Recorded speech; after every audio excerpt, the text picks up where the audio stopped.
Hey everyone, Jessica Coulter here, CEO and founder of Ace Cookie Tutoring. Today I want to talk to you about my least favorite thing related to remote learning. So, before I tell you what my answer is, I want to know what yours is down below in the comments. Okay, so if your child or you are currently remote learning right now, tap that like or heart button for me, and then let me know what is your absolute least favorite thing about remote learning. So I don't need any, arguments. I don't need any nasty words. I just want one simple word. So, here we go. My least favorite thing, and the topic of the video, is the late work policy that teachers have adapted. So, if you are wondering what the policy is at your child's school, that might be worth something to find out.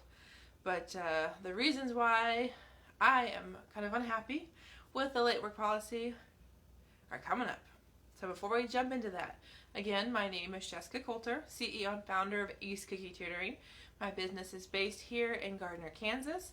I tutor in person and online, and I have 3 specialties. I work with the middle schoolers and older, all the way through adults in grad school on ACT prep, essay writing, and middle school math. So if you need some help, if you need a different subject area, let me know. We'd love to talk to you and get you the help you need or your child needs. So let's jump into it, guys. As long as everyone's posted what their least favorite thing is about remote learning, I want to kind of tell you maybe why your thing is not as bad as my choice, the late policy. So for those of you who don't know, here in the area that I live, I'm a substitute teacher in Shawnee Mission, and their late work policy, from what I can tell of most teachers, is students get to have until the end of quarter to turn in work. So they get until almost January 22nd, I believe, is the end of semester. They get until that date to turn in everything from semester 2 for full credit. Okay, so that means that quarter 1 was over right around the very end of October. So we're talking middle of November, early November through all of December, and then most of January. They get to have 3 months worth of work turned in by the end of January, end of quarter, for full credit. Yes, that sounds awesome for the students. Yes, that sounds awesome for saving grades. But I gotta tell you, there are some major problems, and I have some definite concerns, and I don't know if I would say pet peeves, about this policy. So stay with us a little bit longer and I'll tell you why.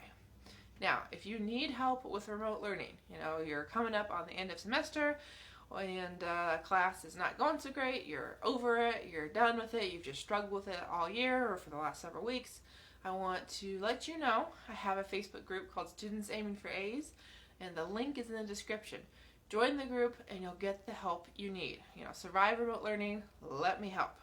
So, let's move on to why late work policy is such a bad idea.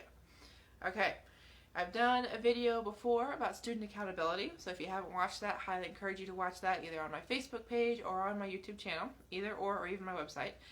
So, the reason late policy being the end of semester or end of quarter really is such a bad idea is the fact that you've got students that don't do their work.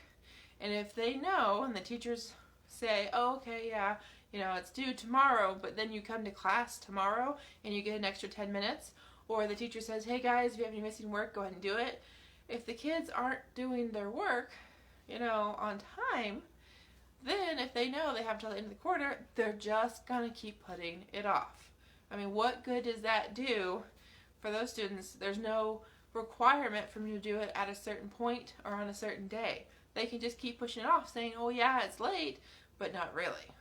So that's problem number 1 I have with the late work policy being the way it is with remote learning, just for the sake of kids put it off, a day or two. Well, they can put it off for several weeks or even months now. Okay? So I want to check in. If you're watching, glad to have you. Tap the like or heart button for me. Let me know you're there and listening. Also, still want to know what your least favorite thing is about remote learning, so feel free to drop that down below. And remember, if you are a follower of my Facebook page, you'll be notified every time I go live. Same thing if you subscribe to my YouTube channel.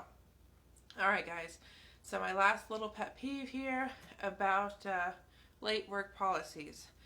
Well, so we talked about, okay, kids can keep putting it off. Well, what about those of us like me? I was valedictorian, straight A student, got my work done when I was supposed to, was always kind of ahead of things. Well, so I show up to class tomorrow, my homework's done, I took the time to get it, done at the end of school, or at least before class, whatever it took.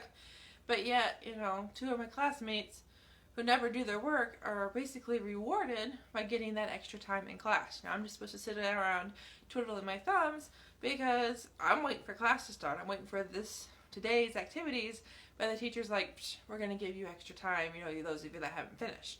That is not fair to me, and it does not encourage them, the other students that aren't done, to ever want to get stuff done early because they know there's always going to be extra time. Now, another thing here that I hope you're taking the time to realize is this is not preparing kids for the real world. You show up to work 20 minutes early, yay, depending on the job, you won't be able to clock in early.